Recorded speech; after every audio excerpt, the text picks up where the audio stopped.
欢迎来到新闻频道。当您订阅频道时，演员们会很高兴。6亿巨制续篇震撼上线，杨洋写《凡人修仙传2》再续仙缘。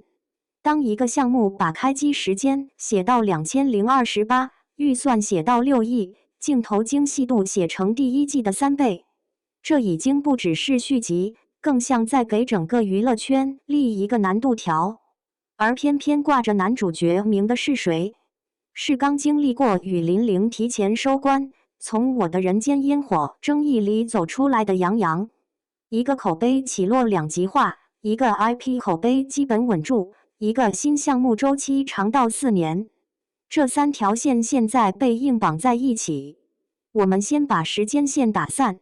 2023年我的人间烟火上线，剧情设定被吐槽，舆论风向一边倒。有人盯着他演技，有人盯着镜头里的气质，还有人干脆把他往不会演这个标签上推。那段时间，他属于典型的站在聚光灯下，却发现灯光不是给你打的。解释吧，像在自证无罪；沉默吧，又像默认。很多人选的是直播澄清、长文回应，他选的是把自己从被审判的人切回用作品说话的演员。这种选择听起来像鸡汤、沉淀、打磨、长期主义，但这次他有时间表，有项目清单，有钱具体砸在哪？一个是已经证明过自己的《凡人修仙传》第1季3亿投入，导演杨洋从画面质感到特效细节都当硬指标抠。他不是能看就行的流水线仙侠，而是一次尽量贴近原著气质的尝试。结果也摆在那儿，热度和口碑齐飞，制作成本顺利收回，资本看到了国产仙侠还能这么玩。另一个是反差极大的雨霖铃现实，杨洋主演，播出前被寄予厚望，播出后口碑和收视双没到预期，提前收官。这就是所谓的剧没热，人倒是一直在风口上。一边是被夸贴脸眼韩历，一边是新作冷下去。你说这是剧热人冷的升级版，还是一个更狠的冷启动？等大爆发，观众会用脚投票，资本会用预算投票。现在看，压大注的明显是《凡人修仙传2》。关键节点在于，续作不是随手立的。片方已经官宣《凡人修仙传》第2季，总投资6亿，是第1季的2倍。钱砸在哪？写得很明白，特效制作、场景搭建、剧情打磨，强调摒弃流量套路，拒绝注水敷衍。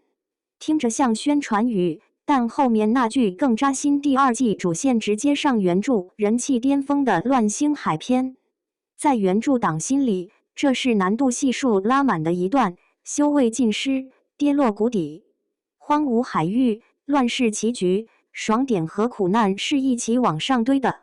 换句话说，这不是轻松上分的爽文阶段。韩立在弱肉强食的修仙世界里，一步步找生路，不能靠主角光环随便开挂。驯养是金虫，虚天殿夺宝，元婴蜕变，这些名场面是粉丝心里的看点按钮，按一下就会期待值飙升。而这类桥段的难点在于，既要特效撑得住奇观，又要演员能撑住人物弧线，不然就会变成一堆好看但空的打斗 CG。 制作层面的升级也写得很细，第2季的镜头精细度是第1季的3倍。为了还原乱星海的浩瀚秘境和高密度斗法，剧组把特效体量全面拉高。特邀《流浪地球2》的核心特效团队，搭配虚幻五引擎实时渲染，苍茫深海、奇异妖兽、法宝碰撞、凌空斗法，这些画面都被要求经得起近距离审视。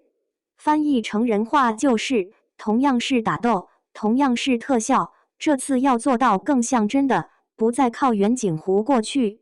当画面被拉到这种精细度，演员就没法再靠脸和气场站着撑场。镜头一贴近，情绪真假，动作是否虚浮，全能被看得一清二楚。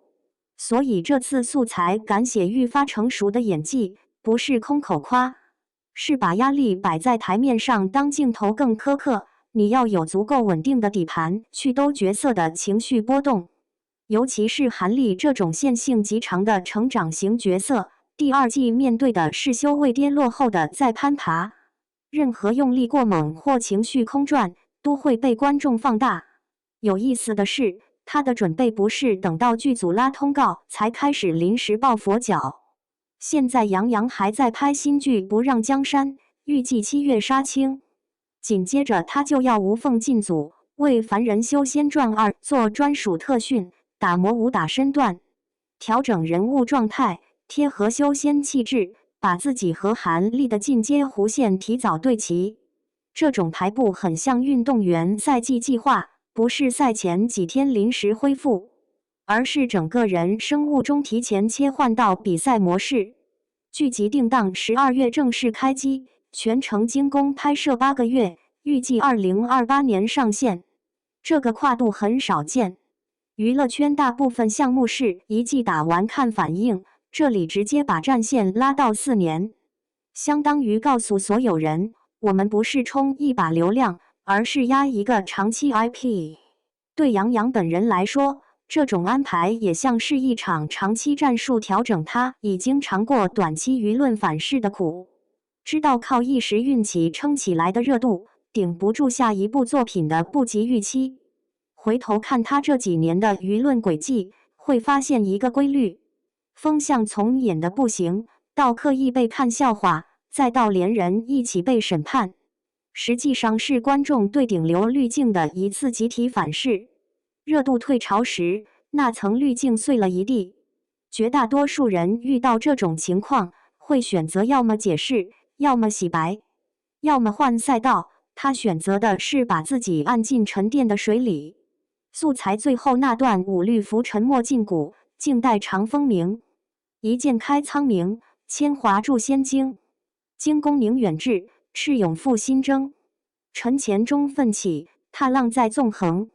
乍一看像宣传组硬写的诗，其实把他的当前姿态钉在墙上，不靠一次次解释换信任，而是用更硬的作品结构把信任一点点抢回来。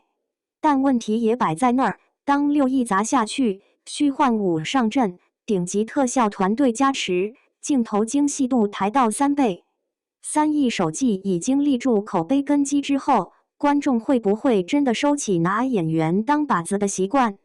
还是说，只要有一部剧没到所有人的预期，争议仍然会像潮水一样回来，只是换个标签，换个话题再开一轮？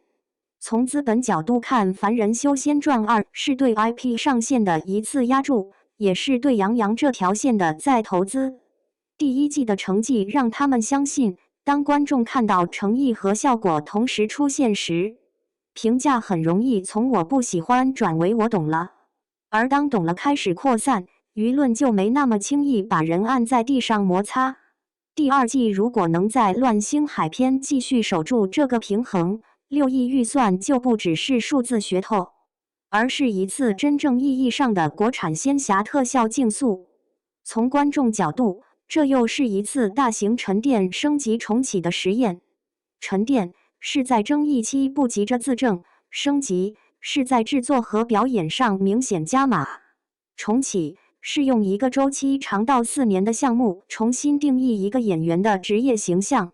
但再漂亮的逻辑也挡不住现实里的一个事实，舆论从来不会给谁终身豁免权。哪怕这次《凡人修仙传2》真的成了标杆，只要下一部作品滑坡，争议照样能回来。所以更接近真相的可能是这样沉淀升级重启不会让演员彻底脱离舆论审判，但会改变每次风向转变时他手里握着的筹码。以前可能是一堆营销和若干路人好感，现在是带着3亿加6亿，2季仙侠加一部新古装的作品履历，再站到观众面前。到那个时候，市场会用数字说话，观众会用续订和续看说话。至于舆论会不会给他一个更宽的缓冲区，只能等播出那天再看了。